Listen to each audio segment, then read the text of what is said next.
So once again, I said that the last video was going to be the last video until Fontaine comes out, but I kind of lied a bit because I completely forgot that we are going to be getting drip marketing, which already has happened. There'll be a link down in the description for the new characters, which are Theo Riothesli, if I'm pronouncing that correctly, and Novire. So go check that post out on Twitter if you guys are interested in the 4.1 characters. But for now, this video, we want to take a look at the current banners that are going to be confirmed to come out in 4.0, which is basically tomorrow by the time of this recording. So I just wanted to go over just very quickly just to see just to tell you guys what is the good stuff about what we have, to see if the banners are good, if the 4 stars are good, because I personally will be pulling for the Lynette banner myself. So obviously we know it's Lynette and Yolan, and if we look at the 4 stars, we have Bennett, Barbara, and Lynette. Bennett, if you guys played this game long enough, I think you know how good he is. He's basically he's the go-to or one of the 3 4-star characters that make up the national team. What does he do? Well, he has an elemental burst that can buff your active character's attack. That elemental burst also heals if you are below 70% HP. On top of that, if you have Consolation 1, his attack buff becomes even stronger, and he can do both attack buffing and healing at the same time. So if you guys want to pull for Bennett, or if you don't already have a Bennett, I recommend probably going for at least 1 copy of Bennett. And if you want to play him the way that most people play him as, at least try to get Consolation 1. But once again, 4-star characters are not really worth pulling for unless the other characters, or they're a bunch of other characters say Lynette or Yolan, or maybe the 4-star characters like Barbara or Lynette is something that you personally want to go for. But otherwise, if you do want to go for consolations for Bennett, I would recommend probably stopping at C1 or C2 unless you want to go all the way to C5 to get 3 levels on his elemental burst. So for Barbara Ikuyo, there's honestly nothing much to say about her. I'm pretty sure you get Barbara for free once you get AR 20 or something like that. And I think early on Barbara is pretty useful, but however right now I don't think she really has a good niche or much of a good reason to use her unless you build her for a 4 Wondrous Troop Vaporized Charge Attack Barbara, or maybe you run her in, I would say this is probably the only team that she has her niche in, which is basically the Nilo Bloom team, or maybe specifically the regular Hyper Fridge Bloom teams, where her elemental skill, right? The way her Hydro application works, while it does apply the wet status to your character, the way it applies Hydro to the nearby enemies is based on whether you go within their range and you go back out again. Basically, if the enemies are near enough to you, they'll get the Hydro application, and if you leave them, just go far away and then you go back to go touch the enemy again, the Hydro will be reapplied, which makes her Hydro application especially perfect for the Nilo Bloom team because she does provide healing on top of a kind of decent yet interesting Hydro application. But other than that, Barbara just does what Barbara does. Now, Lynette, we don't really know what to go off because we don't actually have official information on her numbers, but she is coming out tomorrow and everyone's going to get her for free from AR25, if you are in AR25 rather. So we'll have to see and do a bunch of playtests when she comes out.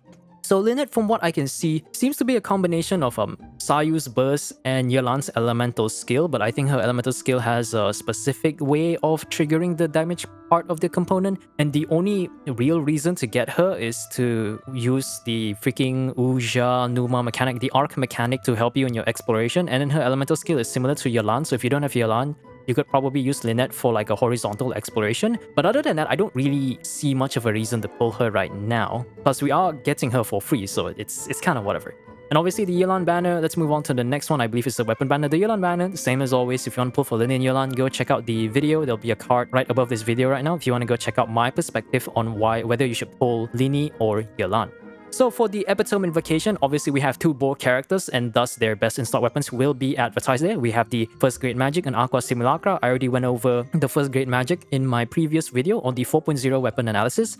And for Aqua Simulacra, just a quick TLDR, unless you have enough ER, without considering an ER weapon like Favonius or Sacrificial Bow, you have 4 emblem and you have, let's say, 180, 200 ER, assuming at C0, Aqua is generally a bait weapon, and it's not really, I wouldn't really consider it best in slot for Yolan, simply because it doesn't provide any sort of ER aside from all the offensive abilities like the high crit damage and the passive buffing a little bit of HP and giving more damage bonus if you're near the enemy. So to be honest, Aqua is more of an alternate weapon for someone like Ganyu compared to say instead of Amos Bow, Or maybe, I think the best candidate for Aqua is actually Tartaglia, which he is coming in this second phase, but we'll talk about him when the time comes. So Aqua is an overall bait weapon. The first grade magic is really only made for a mono elemental team, for like any mono DPS, mono elemental DPS that can take advantage of the passive on top of the extra bonus damage percent from the charge attack. So there's not really much characters that can really use this aside from maybe Amber, Linny, and maybe Ganyu, because I don't see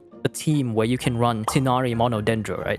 So that's that. I would say the 5 stars, I don't think it's really all that great compared to like maybe the other 5 stars and the other options that we have right now. So that is that. So for the 4-star weapons, we have the Sacrificial Bow, the Sacrificial Sword. I think that is Sacrificial Fragments. And we have 2 Favonius. Oh wow, that's like purely Sacrificial and Favonius. Favonius, my stance on Favonius is quite straightforward. Just as much as any other F2P or low spender would figure out, it's great. Especially the Favonius Lance has a high base attack and ER, but the passive for the Favonius family is just amazing. Providing energy for the user upon crit and basically just helping the user themselves because it has like an ER substat is great. Fav Lance is, well, to be honest, we have a lot of really good Polam characters. We have a lot of support Polam characters, so having more copies of Fav Lance is always nice to have.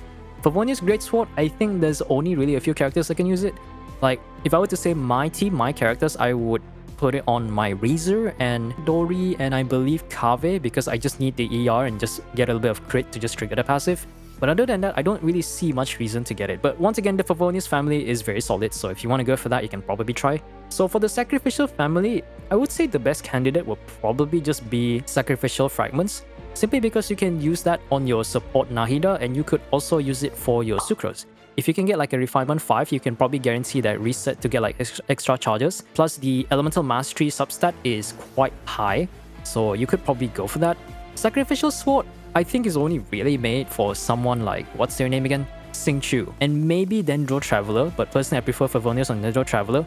And while I know that Favonius on Xingqiu is good, I've played Favonius Xingqiu for so long that I cannot get used to running a non-sacrificial Xingqiu. So I'll never swap him to Favonius, but that's really the only reason to go for it. But other than that, I don't really see much of a reason to really get more Sacrificial Sword. Like, just get an R5 for like Xingqiu and then just call it a day. And for Sac Bow, I would say the only real user is probably Diona. If you're running like a Eula team, or you're running like maybe a permafreeze team for like your Ayaka, like you don't have the premium version of the cryo buffer aka Shenhe, so having high refinements on Sac Bow should be helpful so that you can let your Diona just double E and just funnel that energy into Ayaka to get her burst back and all that stuff. But I think that's the only time you could use it.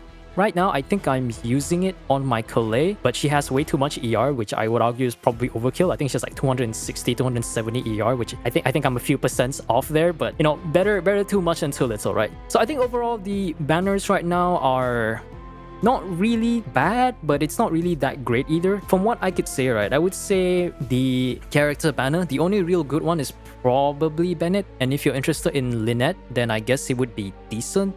For the weapon banner, to be honest, unless you already have like 3 billion copies of Sacrificial or you're trying to go for refinements, I think Fav Lance and Fav Greatsword is probably the only real W here. While the 5 stars, I think, is only worth it if maybe you're like trying to go for like, you know, Aqua Simulacra for your Tartaglia to buff his damage a bit, or you're trying to go for the first grade magic because you really like Linny. Other than that, I think the weapon banner is, I think the 4 stars are actually better than the 5 stars, to be honest. While for the Event Wish, Bennett is really the only good one here. Barbara, I'm sure everyone gets like 3 billion constellations of Barbara as she's like holding your account on a gunpoint or something like that, wishing you to get like 20 more constellations over, so it's kind of whatever. Lynette, we don't really know what she does yet, so probably have to see how good her numbers are. I assume it might be decent. It seems like she's more of a DPS, but we don't actually know about that yet. Anyways, that's a quick video. I'm too lazy to edit, and tomorrow is going to be Wednesday, thus the day when Fontaine is finally dropping.